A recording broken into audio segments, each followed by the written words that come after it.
تکلیف دیتے ہیں ان کے لیے برا ترین عذاب، شدید ترین عذاب تیار ہے۔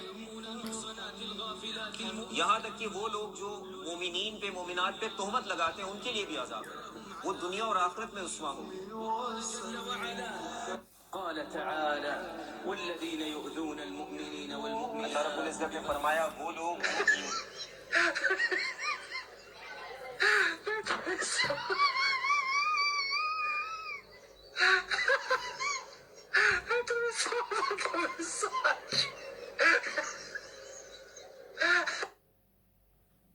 السلام علیکم ورحمۃ اللہ وبرکاتہ۔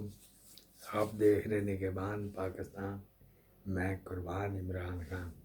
یہ تھے جن ملک نازک دور سے گزر رہا ہے، اے ٹی ایم مشین میں کتے بیٹھے، اے سی جب چلے گا تو پھر یہی ہوتا ہے۔ اس سے پہلے آپ نے یہ دیکھا کہ وہ جو اردو ورژن میں خطبہ بھی آ چکا ہے، تو وہ بھی آپ کے لیے تھا۔ اچھا جی، ہم آپ کے لیے سوشل میڈیا سے خبریں لائیں گے۔ تو یہ جو ہے نا، سننے میں آیا کہ رہا ہو چکا ہے۔ اسے اٹھا لو، یہ اپنی مرضی سے سوچتا ہے، اسے اٹھا لو، اٹھانے والوں سے کچھ جدا ہے، اسے اٹھا لو، اٹھانے والوں سے کچھ جدا ہے، اسے اٹھا لو۔ یہ سوال کرتا ہے، یہ دیوانہ ہماری حد پر، ہم حد پوچھتے لوگوں سے کہ آپ کی حد کیا ہے، سوال کرتا ہے یہ دیوانہ ہماری حد پر، یہ اپنی حد سے گزر گیا ہے، اسے یہ اپنی حد سے گزر گیا ہے، اسے اٹھا لو۔ مجھے تو ابھی تک نہیں خیال آیا کہ یہ ہو گیا، بھلا ریلیز ہو گیا تو اس نے کورٹ میں جانا تھا۔ اگر یہ ڈر گیا تو بڑھ گیا، پھر نہیں۔ لو جی، سچی باتیں یہ بھی سن لو، سچی آج کل باتیں کرتا ہے یہ۔ پولیٹیکل پارٹی بنانے کے لیے، الیکشن لڑنے کے لیے پیسہ چاہیے ہے، پیسہ چاہیے۔ اس الیکشن نے ثابت کر دیا کہ نہیں چاہیے۔ پھر کیا اس الیکشن نے ثابت کر دیا نا۔ کیسے؟ ایک جماعت جس کی نہ کیمپین ہے، نہ پیسہ ہے، نہ امیدوار ہے، نہ جلسہ ہے، نہ جلوس ہے، نہ پوسٹر ہے، نہ بینر ہے، نہ کیمپ ہے، ٹھیک ہے؟ اس لیے ووٹ ڈال دیا۔ آج پاکستان کے عوام جو ہے حالات کو سمجھ رہے ہیں۔ اچھا، وہ نہیں مانتے پیسے والے لوگوں کو، ان کو ریجیکٹ کر رہے ہیں۔ ٹھیک، پولیٹیکل پارٹی بنانے کے لیے، الیکشن لڑنے کے لیے پیسہ چاہیے۔ یہ تھے جی شاہد خاقان عباسی۔ پہلے دوسرے قطورے کی بات کر لیں۔ 2016 میں جب اس کو پیمرا کا سربراہ لگایا تھا تو اس نے کہا تھا میں نے اب صحافت چھوڑ دی ہے، تو آپ یہ ریکارڈ پہ کر کے رکھ لیں۔ تو یہ کیا کر رہا ہے؟ اینکر بھی لگ گیا وہاں پہ 15 لاکھ فی الحال اس نے کہا تجھے دیں گے، چلو کار بیٹھے ویلے سے تعلیم خان کے پاس۔ تو شاہد خاقان عباسی نے کہا پیسہ نہیں، یہ دیکھ لو کہ چلا پیسہ یہاں پہ، سچ اس نے بول دیا۔ ایک اور یہ بات کراتے ہیں جی آپ کو، ایک اور بات ہے آپ کو، لاؤ اشتہار کچھ اور چلتا ہے نیچے تو دوسرا۔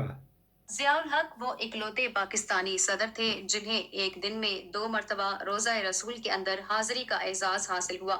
جنرل ضیاء الحق کو خانہ کعبہ میں امامت کروانے کا اعزاز اس وقت حاصل ہوا جب عین نماز کے وقت امام کعبہ مصلے سے یہ کہتے ہوئے ہٹ گئے کہ مسلمانوں کے امام تو جنرل صاحب آپ ہی ہیں، آپ ہی امامت کروائیں۔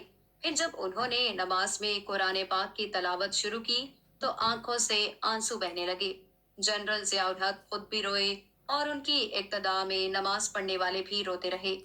ایک مرتبہ ضیاء الحق ایرانی سپریم لیڈر آیت اللہ خمینی صاحب سے کہنے لگے کہ میں پاکستان میں اسلام نافذ کرنا چاہتا ہوں۔ خمینی نے پوچھا ضیاء الحق پاکستان کا رقبہ کتنا ہے؟ جنرل صاحب نے فوراً جواب دیا 7,96,096 مربع کلومیٹر۔ خمینی نے پھر پوچھا اور جناب کا قد کتنا ہے؟ جنرل صاحب بولے 6 فٹ۔ اس موقع پر آیت اللہ خمینی نے تاریخی جملہ کہا ضیاء الحق آپ پہلے 6 فٹ پر اسلام نافذ کریں، 7,96,096 مربع کلومیٹر پر خود ہی اسلام نافذ ہو جائے گا۔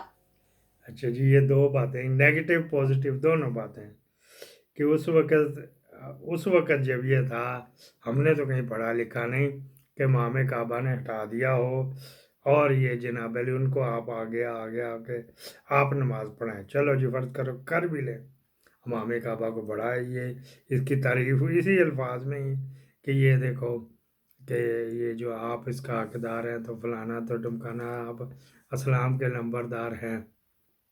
ایک بات. اس کے بعد 20 مرتبہ امام کعبہ پاکستان ہے، اسلام آباد آئے، لاہور بھی آتے ہیں. لاہور میں انہوں نے ایک 22 بٹنی سے شادی کی، اس کے سسرال ہے، وہاں پہ جاتے ہیں. ابرار سینٹر والے کی بہن ہے جو وادت روڈ پہ سجے آتا ہے ابرار سینٹر، اس نے خود کیا تھا کہ آپ کے ساتھ رشتہ داری کرنی، یہ میری چھوٹی معصوم سی بہن ہے تو آپ اس سے شادی کر لیں. اس وقت اس کی 16 سال عمر تھی. پورے پن کے رکھاں گا. کیا کبھی اس کی قبر پہ گیا یہ کوئی فاتحہ پڑھ رہا ہے؟ نہیں، آپ نے نہیں دیکھا ہوگا. اچھا، یہ ان کے قبروں پہ وہاں پہ فاتحہ کرنے نہیں جاتے. کیا دوسروں کو اجازت دیتے ہیں فاتحہ پڑھنے کی؟ اگر غلط کام ہے تو کیوں اس کو کرواتے ہیں؟ عمران خان بھی گیا روزہ رسول کو چوما بھی، جالی کو روزہ رسول تو اور آگے کتنی چوما چاٹا وغیرہ وغیرہ ایک انلیگل کام ہے. ان کی بتائیں شرع میں جو منع ہے تو وہ یہ کیوں کرواتے ہیں؟ کیا پاکستان میں مطلب وہ کہتے ہیں جو مہمان ہوتے ہیں ان کی ہم عزت کرتے ہیں، ان کو یہ تھوڑا سا رائٹ دے دیتے ہیں. کیا کسی کو وہاں یا علی مدد کا نعرہ لگانے دیں گے یا حسین کا نعرہ لگانے دیں گے؟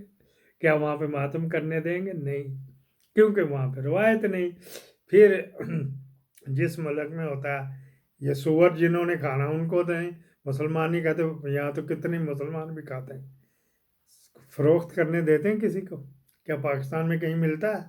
5 اسٹار ہوٹلوں میں صرف سرو ہوتا ہے، بیچتے وہ بھی نہیں ہیں. سرو ہوتا ہے ان کے لیے 24 آور کاؤنٹر کھلا ہوا ہوتا ہے. تو ان کے یہ منافق ہیں، اسی وجہ سے اسلام پستی میں جا رہا ہے.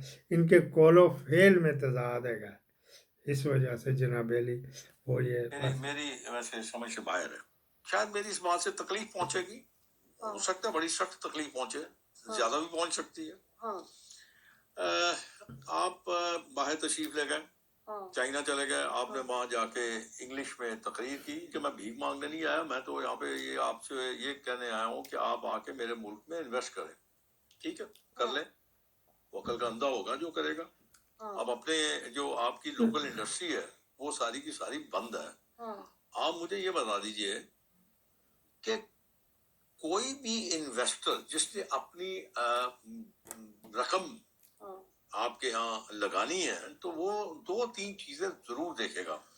پہلی چیز وہ یہ دیکھے گا کہ وہ اس کی رقم جو ہے جو وہ استعمال